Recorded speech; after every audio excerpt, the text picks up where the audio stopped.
खुदाबंद जितना वचन आज ये सुने तेरे जीवित नाम में 100 गुना फलों को लेके आए हैं। प्रभु यीशु मसीह के सामर्थी नाम में हम मांगते हैं। तारीफ करो जोर से। भजन संहिता 3 उसकी 3 आयत में लिखा है, परंतु हे यहोवा तू मेरे चारों ओर मेरी ढाल है, तू मेरी महिमा और मेरे सिर का, मेरे मस्तक का ऊंचा करने वाला है। उसे इंग्लिश में भी आप देख सकते हैं अपनी स्क्रीन पे। But thou O Lord art a shield for me, my glory and the lifter up of mine head. खुदावंद कहता है कि तेरे मस्तक को मैं ऊंचा रखता हूं जब मेरी महिमा तेरे जीवन में होती है। परंतु हे यहोवा तू मेरी चारों ओर मेरी ढाल है, तू मेरी महिमा और मेरे मस्तक का ऊंचा करने वाला है। जब एक ग्लोरी, एक महिमा आपकी लाइफ में आती है, आप लिफ्ट अप होते हैं जितना आप सोच भी नहीं सकते। ग्लोरी का मतलब है, महिमा का मतलब है कि जो कुछ तुम स्वर्ग में इस समय चल रहा है, जो माहौल, जिस तरह का एटमॉस्फेयर, जिस तरह का मौसम। अगर हम अभी मनाली में चले जाएं तो वहाँ ठंडा मौसम है, अगर दुबई साइड चले जाएंगे तो दोपहर वहाँ अभी भी गर्मी है। तो जिस तरह के एरिया में हम चले जाएंगे अलग मौसम वहाँ पे होता है। उसी तरह बाइबल कहती है कि जो स्वर्ग का एटमॉस्फेयर है, जिसे हम ग्लोरी बोलते हैं, जिसे हम महिमा बोलते हैं, जहाँ परमेश्वर की प्रेजेंस होती है, बाइबल कहती है कि परमेश्वर टाइम टाइम के ऊपर आपकी जो नीड है, आपकी जो प्यास है, उसके अनुसार या मांगने के अनुसार परमेश्वर आज भी वो एटमॉस्फेयर जो स्वर्ग में है उसका टेस्ट इंसानों को करवाता है। और जब एक ग्लोरी चर्च पर उतरती है या एक व्यक्ति पे उतरती है या मिनिस्ट्री पे उतरती है, एक महिमा जब उतरती है, तो वही माहौल जो स्वर्ग में है आपको नीचे नजर आता है। वही एंजल्स, वही स्वर्गदूत, उसी तरह का जो ऊपर माहौल है, जो ऊपर के ऑब्जेक्ट्स हैं। आज का वचन बड़ा अलग है, ध्यान से सुनना। जो स्वर्ग में है, बाइबल में लिखा वहाँ सोने की सड़कें हैं। तो सोना जो है वो स्वर्ग का एक ऑब्जेक्ट है, एक उसका पार्ट है, एक उसकी चीज़ है। और बाइबल कहती, मैंने ऐसे लोगों को भी देखा जब उनके चर्च में ग्लोरी उतरती, जब उनके चर्च में महिमा उतरती, क्योंकि जो इंडिया है या जो एशिया है वहाँ पर ऐसी जो परमेश्वर के सामने लोग प्रार्थना नहीं करते, क्योंकि फिर लोग उनको अलग दिशा में ले जाएंगे, लोग उनको पाखंड में ले जाएंगे, कुछ लोग अंधविश्वास में ले जाएंगे, कुछ लोग किधर ले जाएंगे। इसीलिए एशियन चर्चिस इन चीज़ों को प्रैक्टिस नहीं करती। लेकिन जब ग्लोरी, आज भी अगर आप देखेंगे अंग्रेज़ों की चर्चों में, जहाँ अमेरिका में देखेंगे, जब महिमा उतरती है, लोगों के जो अंग खत्म हो चुके हैं, मान लो पर्दा नहीं है, पर्दा आ जाता है, दांत नहीं है, सोने का दांत उग आता है, चांदी का दांत उग आता है। आज भी, अभी भी अगर आप सर्च करेंगे इंटरनेट पे, आज भी आपको टेस्टिमनीज मिल जाएंगे। ये जस्ट एक ग्लोरी का पार्ट है जो एशियन चर्चिस इसको प्रैक्टिस नहीं करती, जो इसके लिए प्रार्थना नहीं करती, क्योंकि उनका माहौल अलग है और वो अलग तरह से प्रीच करती हैं, वो अलग तरह से परमेश्वर का सुसमाचार है वो लेके जाना चाहती हैं। वो ये नहीं चाहती कि इस बात के कारण कोई हमारे पूरे सुसमाचार को जज करना शुरू कर दे, तो इसीलिए वो इस चीज़ को प्रीच नहीं करती, ना ही प्रैक्टिस करती है। जैसे ये चर्च भी इतना उसको प्रीच या प्रैक्टिस नहीं करती। लेकिन हमें ये मालूम होना चाहिए कि हमारा जो परमेश्वर है वो बंधा हुआ बक्से का परमेश्वर नहीं है, या वो सिर्फ एक हद वाला परमेश्वर नहीं है। हमारा परमेश्वर बेहद है। अगर वो ग्लोरी जो स्वर्ग में होती है, अगर आपको अपनी लाइफ में उसे उतारना आ जाए, तो वही सब चीज़ें जो स्वर्ग में हो रही हैं आप उनको धरती के ऊपर एक्सपीरियंस कर सकते हो। मैंने लोगों को परमेश्वर की महिमा के नीचे बैठे हुए, कैंसर के साथ उनकी रसौलियां हैं, ऑपरेशन हुआ, फिर कैंसर वापस आ गया, लेकिन जब परमेश्वर की प्रेजेंस में वो औरत बैठी हुई और खुदावंद की प्रेजेंस में प्रार्थना कर रही है इजराइल में कि खुदावंद की महिमा उतरे, खुदावंद की प्रेजेंस उतरे, और जब वहाँ पे खुदावंद की प्रेजेंस उतरी तो वो पूरी तरह से उसका कैंसरस ट्यूमर जो था 100% गायब हो गया राइट नाउ, उसी वक्त, और वो पूरी तरह से चंगी हो गई थी। जब खुदावंद की ग्लोरी एक मिनिस्ट्री के ऊपर उतरती है, बाइबल कहती है जब एक ग्लोरी आपकी लाइफ के ऊपर उतरती है, एक महिमा उतरती है, एक प्रेजेंस उतरती है, एक परमेश्वर का जो स्वर्गीय माहौल है जिसे आप कभी कभी महसूस करते हैं, कई बार जब आप दुनिया से थोड़ा अलग हों, आप मोबाइल से थोड़ा अलग हों, आप परमेश्वर की प्रेयर में थोड़ा लंबे समय के लिए बैठें, तो कई बार आपको वो अपने घरों में भी महसूस होती है। कई बार वो प्रेजेंस, वो ग्लोरी, वो महिमा आपको चर्च में भी महसूस होती है, कई बार आपको घरों में महसूस होती, लेकिन हर टाइम आपको महसूस नहीं होती, क्योंकि शैतान जो है वो ये नहीं चाहता कि हम इस ग्लोरियस प्रेजेंस के नीचे रहें, या ये ग्लोरियस जो प्रेजेंस है, ये जो महिमा है हमारी ज़िंदगी में, हमारे शरीर में ये सोखी जाए, वो ये कभी नहीं चाहता। अब जो वचन मैं आपको पढ़ रहा हूँ, उसने कहा तू मेरी महिमा और मेरे मस्तक का ऊंचा करने वाला है। अगर आप बाइबल में ध्यान से पढ़ेंगे तो जहाँ जहाँ भी जिस जिस व्यक्ति के पास परमेश्वर की महिमा, ग्लोरी थी, जो उसकी महिमा में रहने का आदी था, वो एक महिमा होती है आप खुदा की करते हैं कि खुदावंद तेरे नाम को महिमा देते हैं, वर्शिप करते हैं, हम टेस्टिमनी देते हैं, परमेश्वर के नाम की महिमा होती है।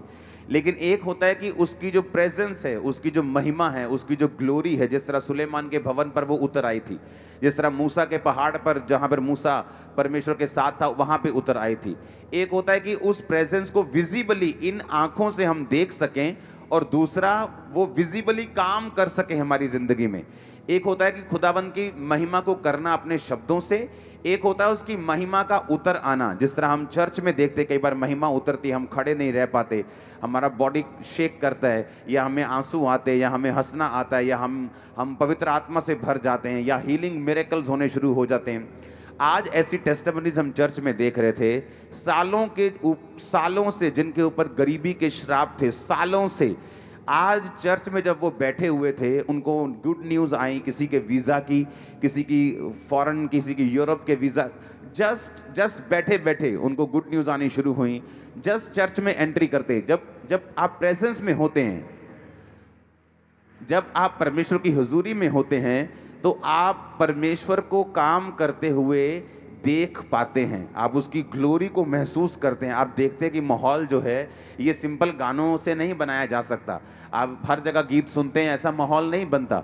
लेकिन जब आप सच में प्रेयर करते हैं, और जब आप इस दिशा में आपकी अगुवाई होती है कि आज खुदावन की ग्लोरी को हम देखना चाहते हैं, उसके तेज को देखना चाहते हैं, उसकी महिमा को देखना चाहते हैं, और प्रेयर में आप जाते हैं और आप वर्शिप करते हैं एक मन होके, एक तन होके, पूरी तरह से, हम देखते हैं कि प्रेजेंस में महसूस होती, ग्लोरी महसूस होती, ग्लोरी काम करती हुई, महिमा काम करती हुई हमें पता लगता है। और दूसरा, जब वो कहता है कि तू मेरे महिमा और मेरे मस्तक को ऊंचा करने वाला है, जब परमेश्वर की ग्लोरी एक व्यक्ति के ऊपर उतरती है, जब आपकी लाइफ में अगर परमेश्वर की महिमा, उसकी ग्लोरी जो है अगर वो ठहर जाए, बाइबल कहती है आपकी इज्जत को, आपकी ग्लोरी को, आपके परिवार की इज्जत को फिर परमेश्वर बढ़ाना शुरू करता है उन दिशाओं में जहां आप कभी भी काम करके, आप कुछ अच्छा काम करके भी नहीं बढ़ा सकते। हालेलुया। यशाया 60 उसकी 1 आयत में लिखा, उठ प्रकाशमान हो, क्योंकि तेरा प्रकाश आ गया है और यहोवा का तेज तेरे ऊपर उदय हुआ है। Arise shine, for the light is come and the glory of the Lord, कि जो ग्लोरी है खुदावंद की, वो तेरे ऊपर उदय हुई है, तेरा प्रकाश आ गया है। अब तू क्या कर, अब तू शाइन कर, अब तू प्रकाशमान हो। क्यों शैतान चाहता है कि आप ग्लोरियस प्रेजेंस के नीचे ना रहें? मैं जिस चीज की बात कर रहा हूं, ये पाप और पवित्रताई, ये अलग टॉपिक है। ये पाप और पवित्रताई का टॉपिक नहीं है, ये उसके ऊपर की चीज है। एक व्यक्ति पाप से आजाद हो सकता है, पर साथ साथ ऐसा भी हो सकता है कि ग्लोरियस प्रेजेंस में वो ना रहता हो। एक व्यक्ति नशा छोड़ सकता है, एक व्यक्ति पाप छोड़ सकता है, पर साथ साथ ये भी पॉसिबल है कि परमेश्वर की जो ग्लोरियस प्रेजेंस है, खुदावंद उसके साथ है, वो स्वर्ग जा रहा है, उसमें कोई शक नहीं। लेकिन जो विजिबल प्रेजेंस है, जो दिखने वाली हजूरी है, जो काम करने वाली प्रेजेंस है, हो सकता है उसकी जिंदगी में ना हो। आपका टीवी के सामने आधा घंटा बैठकर कुछ भी ऊट पटांग देखना उस ग्लोरी को खत्म कर सकता है, क्योंकि ये मुश्किल चीज़ है। इसलिए बहुत कम परसेंटेज है क्रिश्चियनिटी में, बहुत कम परसेंटेज है पास्टर्स में, बहुत कम परसेंटेज है जो इस ग्लोरियस प्रेजेंस को देख पाते हैं। बिना ग्लोरियस प्रेजेंस के भी कई जगह हीलिंग हो जाती है, क्योंकि वो एक वरदान है। लेकिन जब ग्लोरियस प्रेजेंस आपकी लाइफ में उतरती है, वो एक प्रोटेक्ट करने वाली भी होती है, वो लंबा लेके जाने वाली भी होती है, और वो उन मिरेकल्स को परमानेंट रखती है और लोगों के दिल बदलते हैं जब वो ग्लोरियस प्रेजेंस के नीचे आते हैं। अब जब आप ये देखते हैं कि परमेश्वर की विजिबल ग्लोरी, महिमा आपकी लाइफ पे कैसे उतरेगी, मैंने कहा एक 15 मिनट की फेसबुक सर्च भी उस ग्लोरी को ख़त्म कर सकती है। इसलिए मैंने कहा ये पाप और पवित्रताई का मसला नहीं है कि अगर आप पाप में नहीं हैं तो आप ग्लोरियस प्रेजेंस में हैं, ऐसा नहीं है। हो सकता है आप पाप में भी ना हों, लेकिन अभी तक आप डिस्ट्रैक्ट हों, अभी तक आप संसारिक अफेयर्स में इतना घुसे हुए हैं कि आप उसकी प्रेजेंस को महसूस नहीं कर पा रहे और वो आप पे उतर नहीं पा रही। शैतान ये नहीं चाहता कि आप पर परमेश्वर की प्रेजेंस हो। क्यों? क्योंकि शैतान को इसके असर मालूम है, क्योंकि वो खुद भी, जो लूसीफर शैतान था, वो खुद भी उस प्रेजेंस में रहता था। उसे उस प्रेजेंस में रहने का असर मालूम था। उसे उसका जो ताकत है ग्लोरी की, महिमा की, उसकी हुजूरी की, उसे वो मालूम है। इसलिए वो ये नहीं चाहता कि आप उसकी प्रेजेंस में रहें। जो लोग आधा पौना घंटा प्रार्थना करते हैं वो अच्छा करते हैं, लेकिन मैं आपको बताना चाहता हूँ, जब आप शाम को या सुबह, खासकर अगर आप रात को प्रार्थना करने के लिए बैठते हैं और अगर आप 45 मिनट आप प्रार्थना करते हैं तो भी आप इस ग्लोरियस प्रेजेंस में एंटर नहीं कर सकते, क्योंकि आपको 45 मिनट सिर्फ यही रहेगा, मुझे कौन सा काम नहीं करना, मुझे कौन सा पाप नहीं करना, मुझे ये चीज़ नहीं देखनी, मुझे ये चीज़ करनी है, मुझे ये प्रेयर करनी है, मुझे परमेश्वर से ये कहना है, मुझे परमेश्वर से ये बात बोलनी है, फलाने ने मुझको ताना दिया, परमेश्वर उसको जवाब देगा, मुझे ये प्रार्थना करनी है, अरे नहीं नहीं मुझे उसको माफ़ करना है, अरे नहीं मुझे उस विरोधी को माफ़ करना है, अरे नहीं गुस्सा आ रहा है उसके लिए प्रार्थना करता हूँ। 45 मिनट इसी चीज़ में आप घुसे रहेंगे। कभी माफ़ी मांगेंगे, कभी प्रार्थना करेंगे, कभी अपनी रिक्वेस्ट परमेश्वर के सामने रखेंगे, लेकिन आप ये चीज़ भूल गए कि इसके आगे भी एक क्षेत्र है, इसके आगे भी एक रेल्म है, इसके आगे भी कोई चीज़ है जिसे हमने पाना है। जिस तरह जब पुराने नियम में जब वो परमेश्वर के भवन के अंदर जाते थे तो वहाँ के 3 हिस्से थे। एक हिस्सा जो बाहर वेदी, जहाँ हाथों और पाँव को धोते थे, कि हाथ पाँव को धोकर फिर वो पवित्र स्थान में जाते थे जहाँ पर दीवटें पड़ी होती थी। उसके बाद परम पवित्र स्थान जो अंदर होता था, जहाँ पर परमेश्वर का संदूक पड़ा रहता था। जो बाहर का स्थान है, जो पवित्र स्थान में जाने से पहले, जहाँ पर हाथों और पाँव को धोना, अपने गुनाहों की क्षमा मांगना, प्रभु जी मैनू माफ़ कर दो, प्रभु जी मैं प्रेयर नहीं कर पा रहा, प्रभु जी मेरी प्रेयर नू वधा दिओ, प्रभु जी मैं आ काम करना चाहना, प्रभु जी मैनू इस्तेमाल करो पर मेरी लाइफ च पवित्रता ही नहीं है, परमेश्वर जी तुसी ऐदा करो ऐदा करो। ये सारी चीज़ें सबसे पहला रेल्म है, जो कि भवन के बाहर का, जिसे हम तौबा का क्षेत्र कहते हैं, जहाँ आप तौबा करते हैं, जहाँ आप परमेश्वर के सामने जाते हैं, जहाँ आप अपनी रिक्वेस्ट रखते हैं, आप प्रार्थना रखते हैं। आप किसी सीरियस पाप में भी नहीं हैं, लेकिन फिर भी आप अगले स्थान पे प्रवेश करने के लिए आपको इंतज़ार करना पड़ता है। हो सकता है आपके पास प्रार्थना के शब्द खत्म हो जाएं और फिर भी आप परमेश्वर की प्रेजेंस में बैठे, आप वर्शिप सुन रहे हैं, जस्ट वर्शिप सुन रहे हैं, कोई फ़ोन नहीं, कोई व्हाट्सएप नहीं, कोई फेसबुक नहीं, कोई वचन नहीं आप जाके सुन रहे हैं अभी फेसबुक के ऊपर, आप जस्ट वर्शिप कर रहे हैं, आप जस्ट प्रेयर कर रहे हैं, आप जस्ट इंतज़ार कर रहे हैं। आपको फिर मालूम होगा कुछ देर के बाद कि अब अगला स्थान जो परमेश्वर का आ रहा है, जो अगला आपको ग्लोरी जो महसूस होनी शुरू होगी, वो चाहता है परमेश्वर हर एक विश्वासी की ज़िंदगी में हो। जब वो आपकी ज़िंदगी में होती है, एक्चुअल में वो चेंज करती है चीज़ों को। जस्ट सडनली आपके भाई को, आपकी बहन को, आपके बच्चों को, आपके फाइनेंस को वो हिट मारती है, वो हथौड़े मारती है जो आपका पहला क्षेत्र नहीं कर पाता।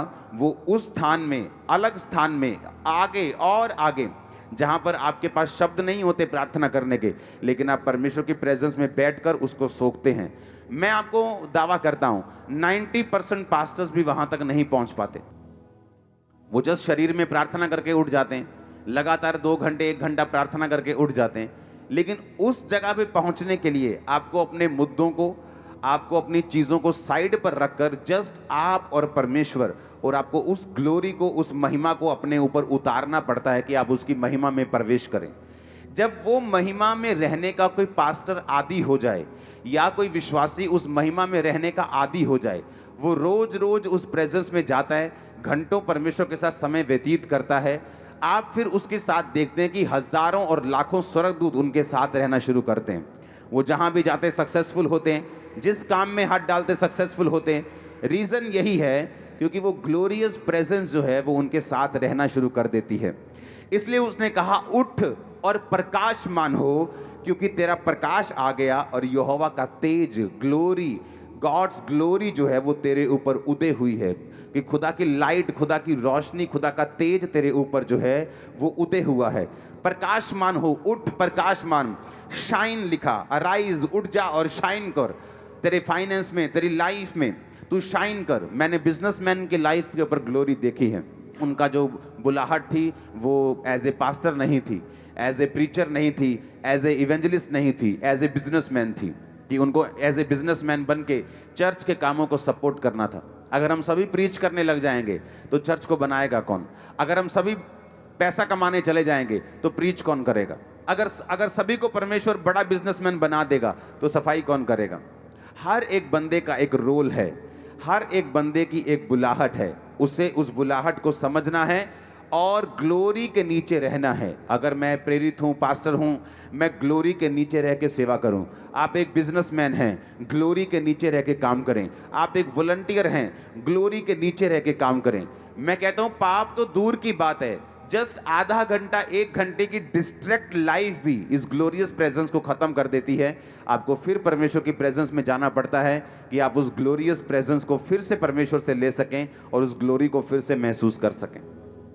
सबको जय मसीह की। मैं जतिन बब्बर और आप देख रहे हैं मसीह परिवार चैनल। जैसे कि आप सब जानते हैं कि मैं इस चैनल पे प्रभु के अलग अलग दासों की वीडियोस डालता हूं, तो अगर आपको हमारा चैनल अच्छा लगता है तो आप इस चैनल को ज़्यादा से ज़्यादा सब्सक्राइब जरूर करें, ताकि आप प्रभु के वचन को सुन सके। वीडियोस को ज़्यादा से ज़्यादा शेयर करें ताकि जिन लोगों तक वचन नहीं पहुंचा उन तक भी वचन पहुंच सके। सबको जय मसीह की। एक बार मैं आपसे दोबारा कहूँगा कि इस चैनल को सब्सक्राइब जरूर करें और वीडियोस को ज़्यादा से ज़्यादा शेयर करें। जय मसीह की।